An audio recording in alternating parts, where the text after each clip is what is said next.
Hello, welcome to When the Smoke Clears. I am the Recovery Plug. What's going on, everybody? Well, thank you for joining my video podcast today. I greatly appreciate that. And you know how I always like to get my video podcast started, always with a moment of silence, followed by a serenity prayer for the addict who still suffers. So if you would, please, a moment of silence.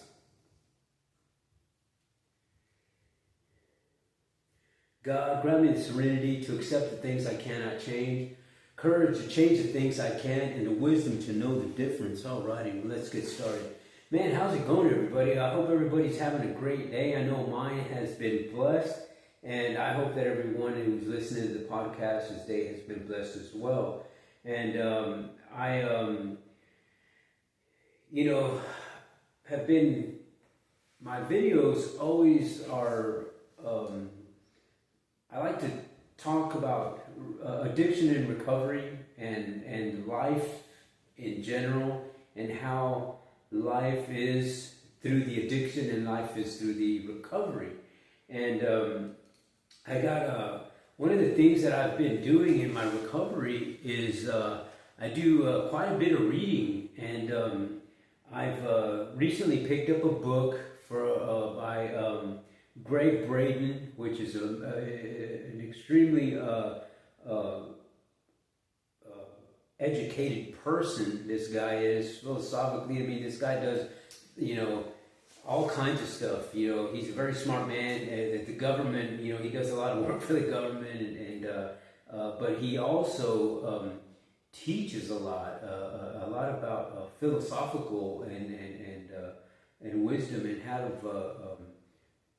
live life through spirituality and the energies of the earth and that sort of thing. And so that's one of the reasons that he intrigued me as an author, because I enjoy the things that he writes about, and he most of the stuff, everything that I've read from this guy so far has been backed up by real stories and real things that happen, and real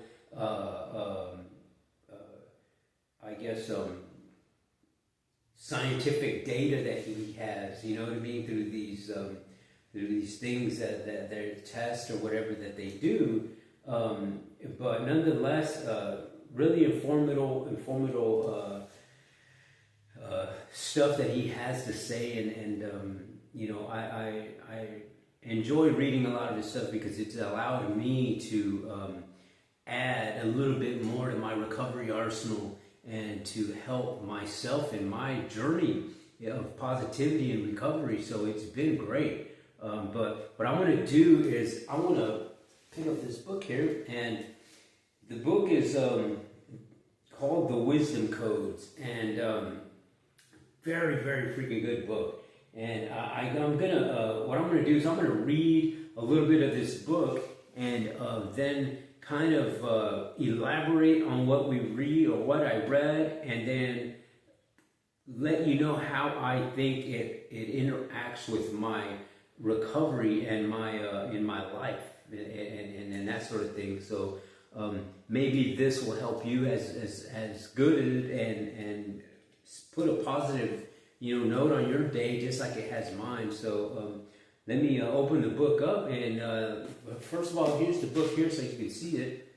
It is Wisdom Codes, and again, it's by Gregg Braden. So I'm going to open it up. I'm going to set this mic down. Hopefully, you can still hear me clear enough, and I'm going to get these glasses on because we can't do any reading without these glasses, unfortunately. And okay, so what I'm going to read to you is coming off page 99 of the book. It's part 4, and it's got to do with strength. It says, "Go within every day and find the inner strength so that the world will not blow your candle out." And that's by Catherine Dunham. She's an anthropologist and a dancer is what she's got there. Just, I guess, one of her quotes. And I'm going to get to the story here. Okay, it says strength. He goes, you have now found the conditions in which the desire of your heart can become the reality of your being. Stay here until you acquire a force in you that nothing can destroy. With these words, a mysterious monk revealed the great source of power that awaits each of us as we embrace our inner potential for emotional strength. The student receiving the message was 19th century explorer and mystic George Ivanovich Gurdjieff, often known simply as Gurdjieff. His teacher was a member of the mysterious Sarmong Brotherhood, a legendary and mystical sect that Gurdjieff sought out and located hidden deep in the mountains of Central Asia. The condition that the teacher was describing is the power of inner strength that is available to each of us, and the choice that Gurdjieff made to tap that force to achieve his greatest potential. It says choice and inner strength. He goes, there is a direct relationship between our inner strength and the act of choice. The relationship reminds us that regardless of our life's challenges, we always have the power to choose how we respond to what life brings to our doorstep. And it's the power of our choices that are the source of our inner strength. Without this power, it's easy to feel stuck, helpless, and trapped in our circumstance. Before Gurdjieff could embark upon his long sought after mystical path to reveal his deepest strength, a shift in his thinking had to happen. He had to, number one, choose to allow his current belief system to be replaced by the knowledge that Sarmong Brotherhood revealed. And number two, choose to allow that knowledge to become wisdom that directed his life. In doing so, Gurdjieff exercised what perhaps the two greatest though perhaps also the least understood powers of human experience, the powers of choice and free will. These powers are intimately related and go hand in hand to become the source of our inner strength. And man, that's just part of that chapter. But to elaborate on what the chapter is talking about, it is the person, the guy had to go to some indigenous, group that he found, and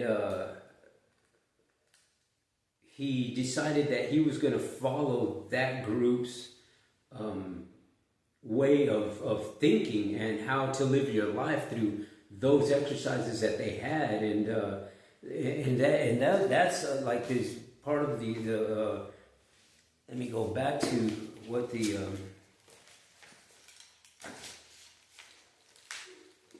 it said here that the the Sarmong Brotherhood that were in China somewhere, and he found these in some remote mountainside, and I'm sure they were kind of like the Shaolin monks, and that had to have been part of either Hindu or Buddhism, and there was a part there that said that he let me see, where is it at? It said that he had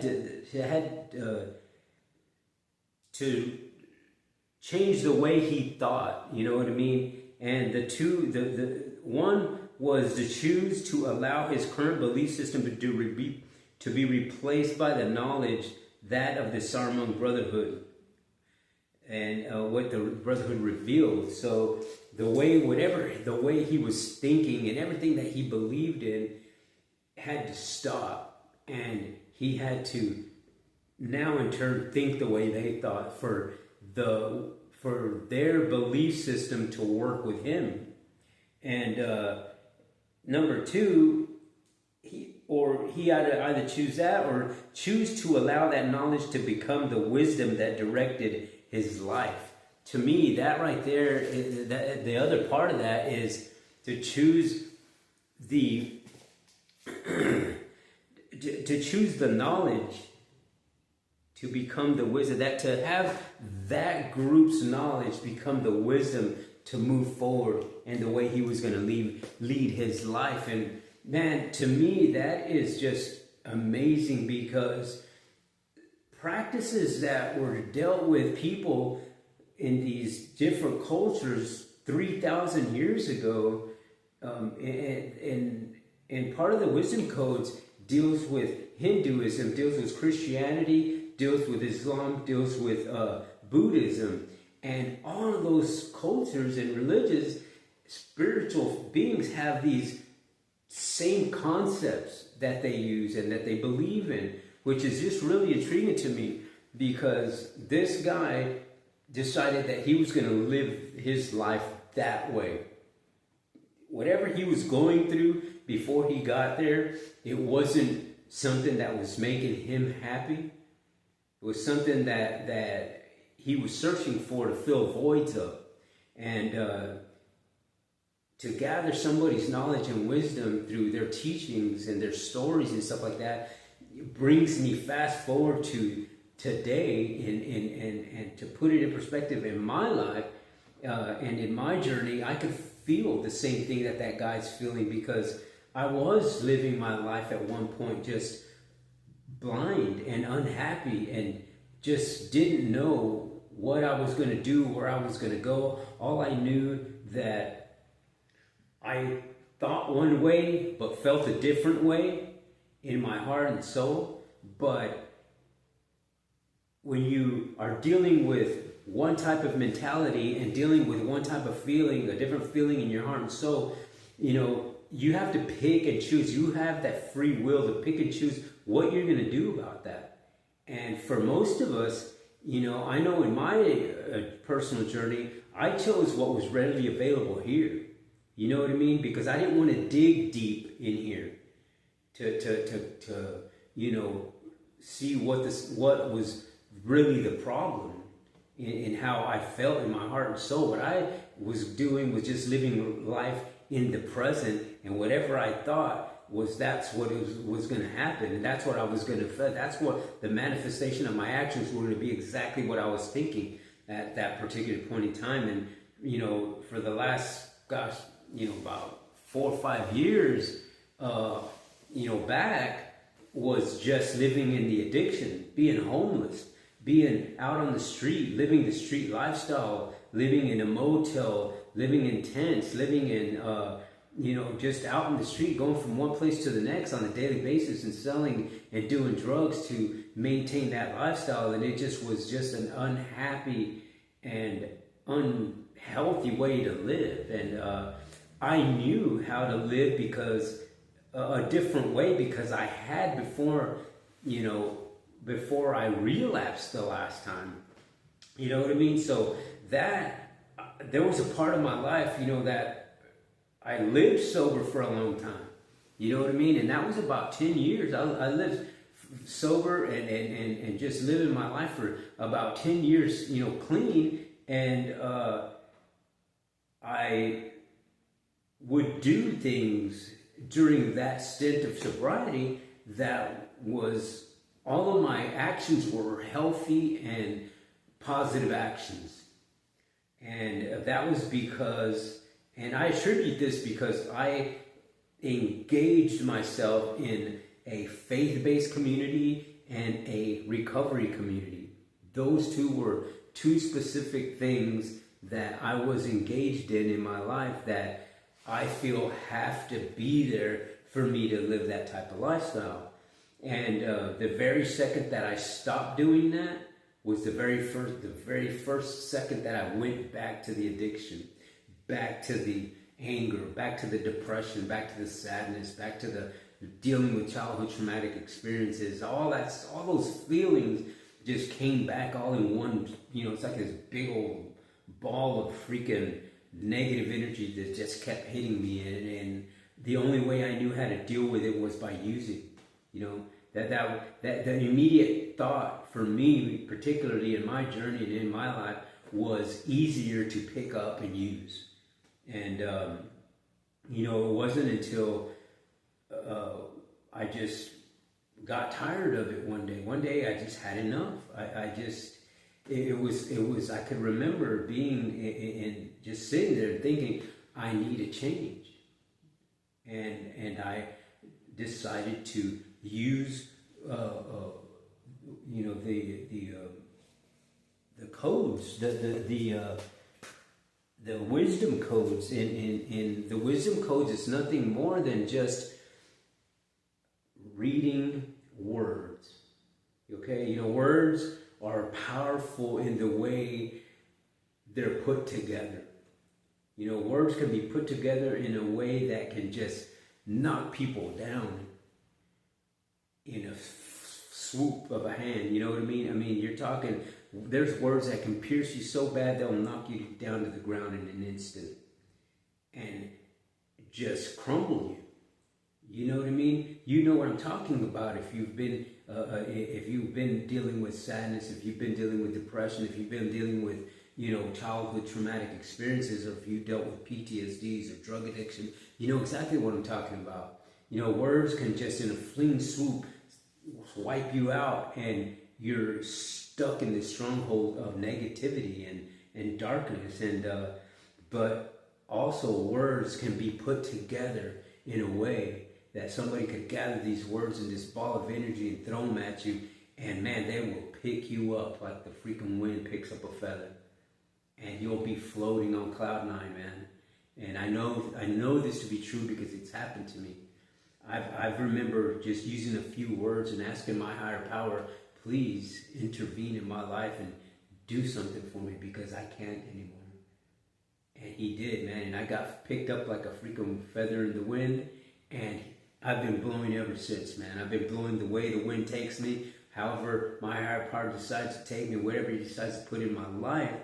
And part of it is things like that, reading, you know, books like this and listening to people's stories, because, you know, since the days of the ancient wisdom codes and the shamans and the monks and all these spiritual people from back when way is are still alive today.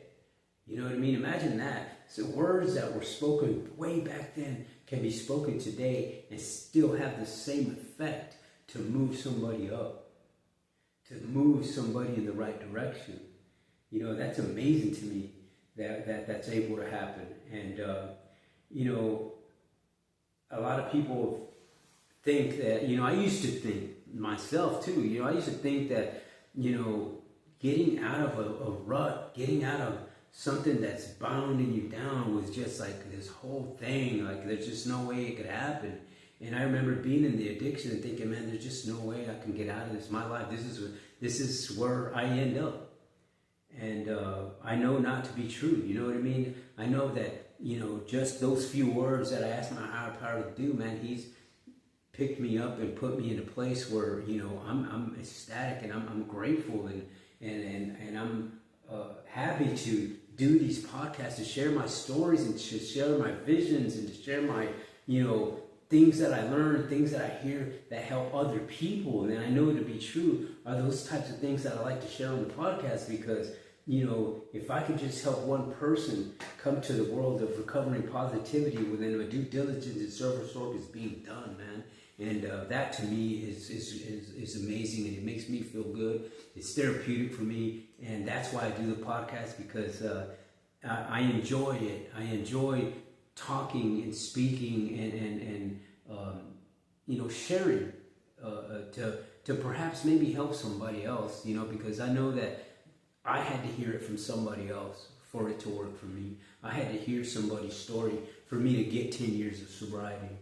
You know what I mean? I couldn't have done it without listening to that gentleman's story. I already listened to some guy's story. I don't even know who he is, where he's from or nothing, but I just remember sitting in a room and listening to that guy's story, and that guy's story gave me 10 years of sobriety, man. And that's why I do this, because maybe my story will give somebody else that chance. And yeah, so I just wanted to, share a little bit of Gregg Braden's book, The Wisdom Codes, man. And this is a book that I hope that maybe you guys will pick up, because this is great stuff in here, dude. It is freaking amazing. And I guess that's going to be it for this episode, When the Smoke Clears. But before I let you go, I'd please like to invite you guys to give me a thumbs up, give me a comment, give me a like, and please tap that subscribe button. Just know that when you tap that subscribe button, you'll be helping out another veteran like myself, another homeless person like myself, another person dealing with PTSDs, another person dealing with anger and depression and suicidal thoughts, man. All of those types of things build up in one, man. You'll just know that you'll be helping somebody else just like that. And I just hope that everybody has a blessed day. I appreciate you guys listening to my video podcast today. I hope that your day gets blessed for the rest of the day. And I guess until next time, When the Smoke Clears, I am the Recovery Plug.